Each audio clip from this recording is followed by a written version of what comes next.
அக்கா, என்னக்கா பிரச்சனை உனக்கு? சொல்லுக்கா. அடியே ரேவதி, என்னை விட நெட்டவழி நல்லா சொல்லுவான், அவள்கிட்ட கேட்டுக்க. என்னக்கா நீனு, உனக்கு என்ன பிரச்சனை? நீ சொல்லாம எதா இருந்தாலும் நெட்டவழியை கேட்டுக்கன்னு சொல்லிக்கிட்டு இருக்கிற. Revathi Revathi, cool down. பின்ன என்ன நெட்டவழி? அக்காவுக்கு என்ன பிரச்சனைன்னு கேட்டால் சொல்ல மாட்டேங்குது, ஒன்றுகிட்ட கேளுன்னு சொல்லுது. சரி போ, நான் அக்காவை கேட்கல, நீயே சொல்லு, என்னதான் பிரச்சனை அக்காவுக்கு?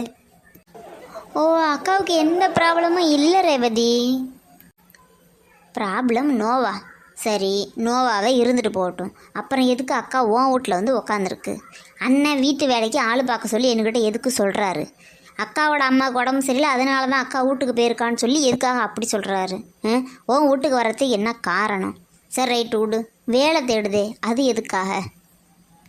ஓ, இதை பார் ரேவதி, கொஸ்டின்ஸ் எப்போவுமே 1 by 1 கேளு. இப்படி ஒரே டைமில் அடுக்கி கேட்காத. எந்த கொஸ்டினுக்கு நான் ஆன்சர் பண்ண முடியும்? இங்கே பாருக்கா, உனக்கு எதோ பிரச்சனைன்னு உரிமையோடு உன்கிட்ட கேட்டேன். உனக்கு சொல்கிறதுக்கு விருப்பம் இல்லை. விருப்பம் இல்லையா, அதோட விட்டுடு. என் மேலே உனக்கு இருக்கிற நம்பிக்கை அவ்வளோதான். எடியே, சொல்கிற மாதிரி ஒன்றும் பெரும் பிரச்சனை இல்லடி. நீ ஒருத்தி நம்பிக்கை இல்லை தும்பிக்கை இல்லைன்னு எதையாவது பேசிக்கிட்டு இருக்காதடி. ஒரு எரிச்சலாக இருக்குது. இருக்கும், உனக்கு எரிச்சலாக தான் இருக்கும். என்ன, நான் ஒன்றுக்கிட்ட தங்கச்சிங்கிற உரிமையில் நான் கேட்குறேன். பதில் சொல்கிறதுக்கு உனக்கு எரிச்சலாக இருக்குன்னு நீ சொல்கிறியா? ரைட்டு விடு, இனிமேல் உன்கிட்ட என்ன பிரச்சனைன்னு நான் கேட்கவே மாட்டேன். நீனும் சொல்லவே வேண்டாம். ஷோ ரேவதி ரேவதி, என்ன ப்ராப்ளம்னு தெரியாமல் நீ பாட்டுக்கு பேசாத ரேவதி. அக்காவுக்கும் மாமாவுக்கும் ஒரு சின்ன ஃபைட்டு தான், ஒன்றும் பெரிய ஃபைட்லாம் இல்லை. அதனால தான் அக்கா வந்து மாமாட்ட சவால் விட்டுட்டு வெளில வந்திருக்கு. அவசரப்படாத, நான் பொறுமையாக சொல்கிறேன். சரி, நான் அவசரப்படலை, பொறுமையாகவே இருக்கிறேன். நீ சொல்லு. நானே சொல்கிறேன் கேளு.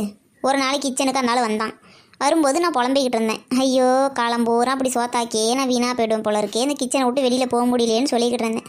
உடனே இருந்தாலும் இது ஒரு பெரிய வேலையா? இதுக்கு நீ ஓவராக நீ சீன் போடுறடி. இந்த குழம்பு வைக்கிறது சாதாரண விஷயம், இந்த ரசம் வைக்கிறது சாதாரண விஷயம், இதை நீ தான் ரொம்ப ஓவராக பண்ணுற, அது இதுன்னு கொஞ்சம் கிண்டல் நக்கல் நையாண்டியோட பேசணும். எனக்கு ரோசம் வந்துருச்சு. முடிஞ்சா நீ சமைச்சிக்கையா அப்படின்னு சொல்லிவிட்டேன்.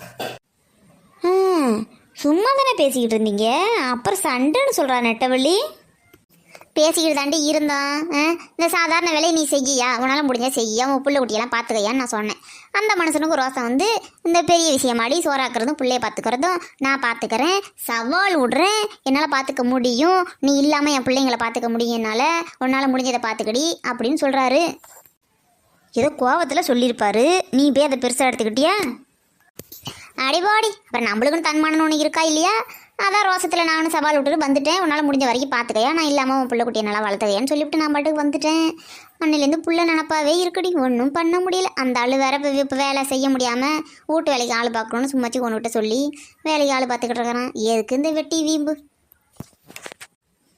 என்னக்கா, இது ஒரு சாதாரண விஷயம். இதுக்கு போய் தேவையில்லாமல் வந்து இவ வீட்டில் உக்காந்துக்கிட்டு வேலை தேடிக்கிட்டு இதெல்லாம் நல்லாவா இருக்குது? உன் வயசுக்கு இதெல்லாம் தேவையாக்கா? ஏக்கா, உன் பிள்ளைங்க வாழ்க்கையை நினச்சி பாருக்கா, விட்டு கொடுத்து அனுசரித்து போய் இருக்கா. நீ சொல்கிறதும் சரிதான். ஒரு நேரம் போயிட்டு போகுது போ, பிள்ளைங்க என்ன பண்ணுதோ ஏது போடுதுன்னு கவலையாக இருக்குது. வீட்டுக்கு போயிடலாமான்னு தான் தோணுது. இருந்தாலும் ஒரு நேரம் அந்த மனசை கேட்க மாட்டேங்குது. மானங்கட்டத்தனமாக நான் போயிட்டேன்னு வச்சுக்க, அந்த அளவுக்கு இன்னும் ரொம்ப தொக்கா போயிடும்டி. என்னை மனசையாவே மதிக்க மாட்டான்டி. வீட்டு வேலையே கிடையாது, நீ எல்லாம் வீட்டில் தண்டமாக உட்காந்துருக்கேன், அது எதையாவது சொல்லுவான், நமக்கு ரோசம் வரும்டி. அதான் கொஞ்ச நாளைக்கு பார்ப்போம். நீ என்ன வேணால் சொல்லுக்கா, பிள்ளைங்களை நினச்சி பார்த்து நீ கொஞ்சம் அனுசரித்து தாக்கா இருந்திருக்கணும். என்னத்தடி அனுசரிக்கிறது? ஏன்டி கிளி பிள்ளைக்கு சொல்கிற மாதிரி நான் பொறுமையாக உனக்கிட்ட சொல்லிக்கிட்டு வரேன். ஏன்டி நீ என் கோவத்தை அப்படி கிளப்புற? அந்த ஆள் தான் என் பேச்சை கேட்க மாட்டேங்கிறானா, நீ ஏன்டி இப்படி இருக்கிற? என்னக்கா பின்ன பிள்ளைங்க வளர்ந்த பிள்ளைங்களை வீட்டில் வச்சுக்கிட்டு சண்டை போட்டுக்கிட்டு இருந்தா அப்புறம் என்னக்கா சொல்கிற? இந்த பாரடி ரேவதி, ஏதோ கோவத்தில் முடிவெடுத்து வந்துட்டேன் தான், அது தப்புன்னு என் மனசாட்சிக்கு தெரியுது. தெரிஞ்சாலும் நான் ஏன் பண்ணுறேன்னா, ஏன் அருமை என்னன்னு என் புருஷனுக்கு புரியணும். அதுக்காக மட்டும்தான், வேற எந்த காரணமும் இல்லடி. ஓன் விட்டு பிரச்சனை, சரி விடு. ஓன் போக்கிலே நான் விட்டுறேன். ஏதாவது சொன்னோம்னா உனக்கு கோவம் வருது. சரி விட்டுட்டேன். நான் ஒன்று மட்டும் கேட்டுக்கிறேன். சரி, கோவப்பட்டு வந்துட்ட ரைட்டு, இவ வீட்டில் தங்கியிருக்கிற ரைட்டு, வேலை எதுக்கு தேடுற? ஏதாவது சாதிக்கலாம் தான், வேற என்ன அந்த நெட்டவழியோட சேர்ந்தது தான் தப்பா போச்சு. ஓ ராசாமணி அக்கா, நீ இப்படிலாம் சொல்லவே கூடாது. உனக்கு ஹெல்ப் பண்ணுறது மட்டும்தான் என்னோட ஒரே மோட்டிவ். நீ இந்த மாதிரிலாம் சொல்லாத நெட்டவழி. பொய்யா புழுவுறடி, எம்புட்ட பொய். ஏண்டி எனக்கு உதவி பண்ணுறது தான் உன்னோட மோட்டிவ்னு சொல்றியடி. ஏண்டி அந்த ஆஸ்பத்திரிக்கு போய் இந்த டாக்டர்கிட்ட நீ என்ன கேட்ட? இந்த ஆஸ்பத்திரியில் வேலை இருந்தால் கொடுங்க, ஆனால் நான் டாக்டர் வேலை கொடுத்தாதான் செய்வேன்னு சொன்னேன்ல. இதில் எனக்கு ஹெல்ப் எங்கே இருக்குது? ஓ அக்கா, இந்த சொசைட்டியில் எனக்குன்னு ஒரு கௌரவம், மரியாதை, அந்தஸ்து எல்லாமே இருக்குது. நீ எந்த வேலை கொடுத்தாலும் செய்வ, ஆனால் நான் அப்படியா? அதைத்தான் நெட்டவள்ளி நான் கேட்குறேன்.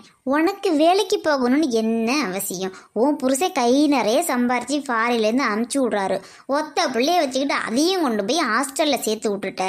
சொகுசாக உட்காந்து 3 வேளையை நல்லா திங்கிற. அப்புறம் எதுக்கு வேலைக்கு போகணுன்னு கடந்து அலையிற? எனக்கும் ஒரு சவால் தான். ஏன் அக்கா மட்டும்தான் சவால் விடணுமா என்ன? என் புருஷன் ஊரில் இல்லை, யார்கிட்ட சவால் விடுறது எனக்கு தெரியல. ஆஸ்பத்திரிக்கு போய் டாக்டர்கிட்ட வேலை கேட்டேன். அந்தாலும் கூட்டுமா பெருக்குமான்னு சொன்னால் வந்துச்சு பாரு கோவம். அப்போ விட்டேன் சவால், உன்னோட கௌரவமான வேலைக்கு போய் நான் காட்டுறேன்யா அப்படின்னு. வேற ஒன்றும் இல்லை. இங்கே பாரு ரேவதி, டாக்டர்கிட்ட விட்ட சவாலில் நான் ஜெயிக்காமல் விடவே மாட்டேன். இந்த வேலை தேடுறது ஓயவே ஓயாது. நான் தேடிக்கிட்டே இருப்பேன்.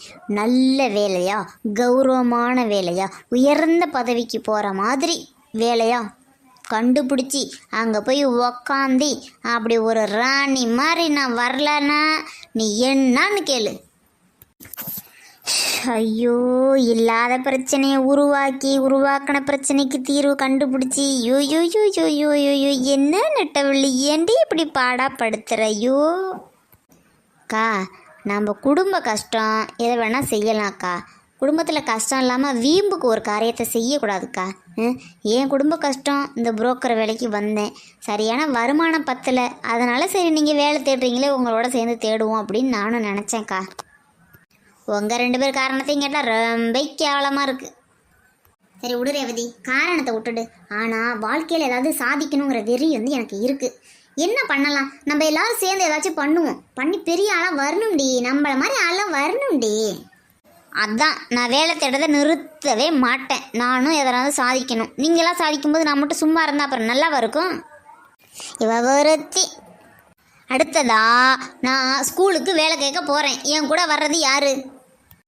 ஸ்கூலுக்கு ஏண்டி? நபர் ரேவதி, நான் 8ஆம் வரைக்கும் படிச்சிருக்கிறேன். இங்கிலீஷ்லாம் என்ன அருமையாக பேசுவேன் தெரியுமா? உனக்கே தான் தெரியுமே. ஸ்கூலுக்கு போய் வேலை கேட்க போகிறேன். உனக்கு என்ன வேலைடி தருவாங்க ஸ்கூலில்? அவங்க என்ன வேலை தருவாங்கங்கிறது முக்கியம் இல்லை. இவ என்ன வேலை கேட்பான்னு எனக்கு நல்லா தெரியும். ஆனால் நான் சொல்ல மாட்டேன். அதை அங்கே வந்து பாருங்க. வாங்க போகலாமா? ஏ ரேவதி, அதுக்கு எதுக்கு நீ அங்கெல்லாம் போகிற? இங்கேயே நான் சொல்கிறேன். அவள் ஸ்கூலில் போய் என்ன வேலை கேட்பா தெரியுமா? டீச்சர் வேலை கொடுங்கன்னு கேட்பாடி. ஐயே, ஏன் தகுதிக்கு டீச்சர் வேலை கேட்க மாட்டேன். அது ஓன் தகுதிக்கு ஏற்ற வேலை. ஏன் தகுதிக்கு அதை விட ஒசந்த வேலையாக தான் கேட்பேன். பார்த்தியாடி, டீச்சர் வேலை கூட கேட்க மாட்டாளாம். அப்போ என்ன வேலையாக இருக்குன்னு தெரியலையே, அவளையே கேட்போம். அதை சொல்ல மாட்டேனே, அங்கே வந்து பாருங்க. ஐயையோ, ஒருவேளை ஸ்கூலில் என் பேருக்கு எழுதி வைங்கன்னு கேட்டுருவாளோ? அதுக்கும் மேலே